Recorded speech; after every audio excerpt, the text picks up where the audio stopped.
It started on my 16th birthday. It was my first birthday since Mother died, and Father and I sat at the kitchen table, picking at the dinner he'd made and trying to pretend we didn't miss her smile and her laughter, her decorations and special chocolate cake. Birthdays were always Mum's favorite, and she never failed to miss one. She always made me feel so special. I wanted her back so badly. But that night, as I lay in bed drifting off to sleep, a grim vision of my mother appeared to me. She sat in the chair across from my bed, a corpse with her head partially caved in from the car accident, and her once beautiful smile transformed into a grimace, now that rot had eaten away her soft lips. She watched me, silently. I stared back, my body cold, and waited for her to fade away, sure that I was dreaming. But she remained that night, and every night since. Every night I turned out the lights to go to sleep, her eyes would glow dimly in the dark of my room. Sometimes I would wake in the night to find her face, floating silently, just inches above mine. The moldy smell of her hair ripened my nostrils.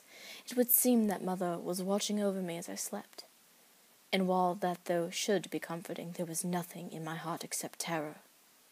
On those nights I would silently roll over and bury my face in the pillow, choking back terrified gasps, and struggling in vain to slow the beating of my heart. It always took me a long time to get back to sleep.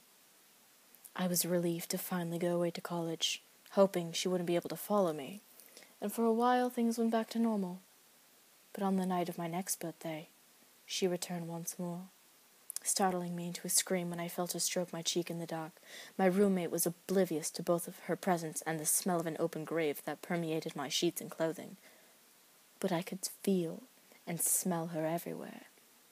No one else seemed to notice. My grades suffered, and my hair began to fall out in clumps from the stress. Eventually, I dropped out of school. I'm almost 34 now. Doesn't matter where I go, she finds me every year on my birthday. I've learned to plan well in advance, and if I move within a day or two afterwards, I can get a little peace for almost the whole year.